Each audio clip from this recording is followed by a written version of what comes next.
It's a Monday, and I will be a little short today as the president is beginning some signings at the White House and the Oval Office. President Trump and Secretary of State Marco Rubio continue to deliver on this administration's vision of peace through strength, resolute diplomacy backed by principled leadership. On June 27th, Secretary Rubio, Undersecretary Allison Hooker, and Senior Advisor Masad Boulos hosted the ministerial signing of a landmark peace agreement between the Democratic Republic of the Congo and the Republic of Rwanda. The agreement marks a historic milestone for the Great Lakes region, bringing an end to a 30-year war. The United States, in coordination with the African Union, Qatar, and Togo, will continue supporting full implementation of this comprehensive peace deal to pave the way for mutual prosperity. Tomorrow, Secretary Rubio will welcome his Quad counterparts from Australia, India, and Japan to Washington to reaffirm our shared commitment to a free and open Indo-Pacific. This ministerial reinforces our joint resolve to defend sovereignty, strengthen regional maritime security, and build resilient supply chains. So, a couple of questions. One on Israel, actually. I was going to ask about Syria, but I'll get to it later. So Haaretz newspaper last week reported that Israel's military advocate general has ordered an investigation into possible war crimes over allegations that Israeli forces deliberately fired at Palestinian civilians near Gaza aid distribution sites. These are the ones that GHF does, as you know. And then today, Israeli military acknowledged that Palestinian civilians were harmed at these aid distribution centers. So I'm wondering, in light of these assessments, is the administration going to rethink allocating that money to GHF? Well, I think the answer to that certainly is no. What we do expect, and the IDF and Israel have announced that they are, of course, investigating certain incidents. It is a good time for a reminder here that Hamas is responsible for the current situation in Gaza. They, of course, initiated the attacks on October 7th. They continue to refuse to lay down their arms or to free the remaining hostages, including the remains of 2 Americans, and use violence to interfere with aid deliveries to the people of Gaza who are in dire need of food and aid. So in the meantime, I think that we also have to recognize that, of course, this remains a war zone effectively. There are 4 sites working for the GHF. We are coming up to, I think, about 51 million meals distributed. It is certainly not easy. There are efforts and those on the ground who do not want this to be a success, who have made the lives of the people of Gaza miserable for decades now.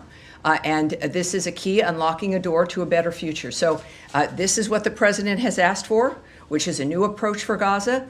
There is a demand, understandably, for aid to get in. The GHF is doing that. And as we also, of course, decry loss of life and the violence that it continues. But that's why we do what we do, and we continue to work for a ceasefire as well. Yeah, I understand all that. A quick follow-up on that. I completely understand what you're saying. But does the administration have any concern about this? I mean, these are Israeli Israeli authorities accepting that Palestinians have been harmed. Perhaps is the administration thinking about talking to GHF for risk mitigation? Yes, I won't get into the details of the conversations that are had. Obviously, you know that our work there doesn't stop. We're still working. The president noted the other day that there's potential for a ceasefire. We look forward to that. Clearly, it's been maybe a little over a week since American power and Donald Trump's leadership has changed the Middle East forever. So there's still more to do. We recognize that Israel is doing the appropriate thing with investigating certain allegations, and we certainly, like everyone else, will be watching that.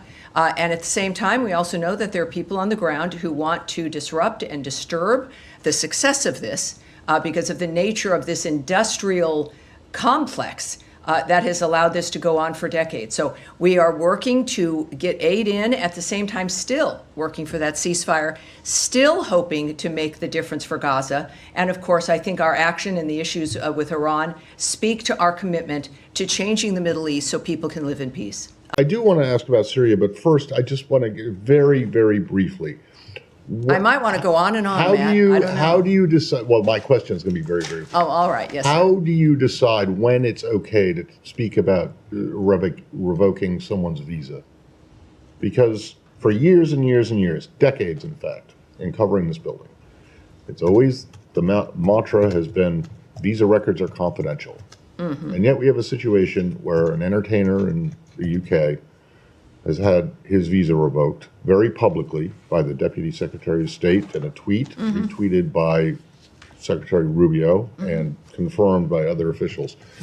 So what's the deal with this law? Does it not really apply unless you want it to? Unless you don't want to talk about it? Well, yeah, I can't speak to the decisions at the times of when to discuss something of this sort. What we do know is a very public dynamic with individuals. We have a very public policy and procedure and process now that we're discussing regarding national security and how we are handling the visa process. In this particular case, of course, what you're referring to is the tweet from our Deputy Secretary of State, Christopher Landau, that the State Department has revoked the U.S. visas for the members of the Bob Dylan band in light of their hateful tirade at Glastonbury, including leading the crowd in death chants. Foreigners who glorify violence and hatred are not welcome visitors to our country. Now, we've stated that when it comes to how we vet people, if they are going to be coming here to be helpful, to be nice people, to be great tourists, or if they're coming for other reasons, that every sovereign nation has a right to decide who's going to come to this country. So we've been public about that standard. And this was a very public event that violated, as you've seen from the Deputy Secretary's tweet, that very basic standard about the nature of who we want to let into the country. That's all right. It is important the American people support us taking care about who comes here. And I think his tweet and the Secretary's language and his approach on the policy speaks for itself. Can I go back to the music a bit? Yes, sir. On Glastonbury, just getting to the decision to revoke the visas, members of this administration, particularly the vice president, have been very vocal about free expression, saying that even if things are hateful, particularly the vice president took to task Germany and to a certain extent the UK, saying that there are laws that prohibit hateful content and insults, that those are inappropriate. What's the difference here? I mean, I'm not justifying, I'm not supporting the Bob Dylan as a band, but why is it that this speech is out of line while you have there's at the same time a push to not to outlaw free expression elsewhere when it comes to insults? Right. I think that, again, this is not about the nature of a concert, I suppose, but it really is about our standards, about who we let in the country. That we're not telling people what they can sing about or what they can say. It's not involved here at all. They obviously felt free to say what they were saying and chanting at Glastonbury, and they can do that. And we can do what we do. So it really is about the issue of national security, about issues of violence, the increase certainly of anti-Semitism, but of terrorism in general. That dynamic, the crime in the United States, what happened with the open border, the transnational gangs that are here, this kind of wanton dynamic that has ruined American lives, that has created cities that are unlivable, and every American deserves better. They deserve to know they have leadership, as we do now. And that's why they voted for Donald Trump, was simple, basic law and order, respect for your neighbor, and if you're coming to this country, respect for the people who are here. So I think that when we think about why you have a visa system, which is in part to vet, and to stop and to ask questions, is to take that seriously. We'll move to Ukraine, if I may. Russians are stepping up their air attacks on Ukraine, which happen to be larger than ever before. The president on Friday addressed the Ukraine issue, and he said that Putin, quote unquote, respects our country again. Well, hours after that, Putin unleashed the largest ever air attack on Ukraine. I'm sorry, do you think Russia respects President Trump? And President Trump says that they respect me, and next thing we see hours after that, they launch the largest air. Well, I've certainly, for obvious reasons, refused to characterize the most powerful man in the world who is saving this country and the world at this time, but I can tell you other things that he has said, most recently on the 25th. He said, I consider him, Putin, a person that's been misguided. I'm very surprised, actually. I thought we would have had that settled, talking about certain issues. He also said, he called the other day, he said, can I help you with Iran? I said, no, you can help me with Russia. You help me to get a settlement with Russia, and I think we're going to be able to get that done too. And also on Putin's ambitions regarding Ukraine, he said, I know one thing is that he'd like to settle. He'd like to get out of this thing. It's a mess for him. So the president, in negotiating and dealing with some of the worst conflicts, certainly that we've ever had, the carnage that is going on, the president is the one person who's been able to bring everyone to the table, who's willing to talk to everyone, who has the power of the United States at his back and the support of the American people.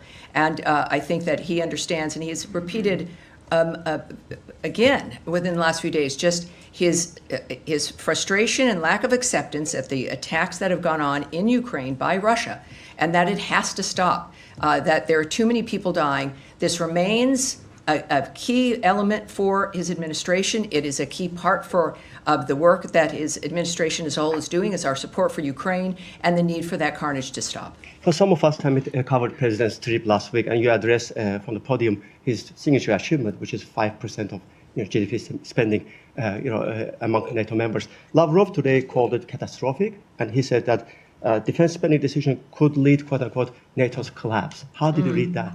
Yes, I'm not going to speak to that, but what we do know is what apparently bothers Russia is the fact that NATO is going to be strongly returning to its original roots of being a deterrent. And that is what NATO's job has been.